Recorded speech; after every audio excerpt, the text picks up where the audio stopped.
селе Амга завершилось строительство водоочистной станции. Объект введен в рамках национального проекта «Жилье и городская среда».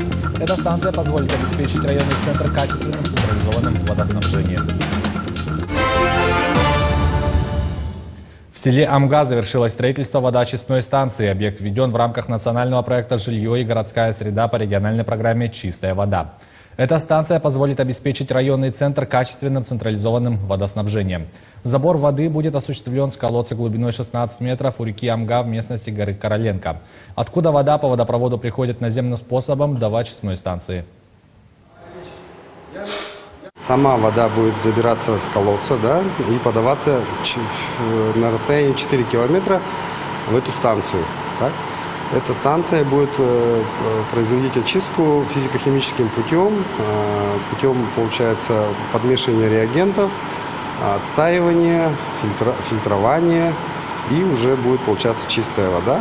Уникальность этой технологии заключается в том, что мы можем грязную воду очищать по новой, перезапускать еще раз, да, то есть в очистку.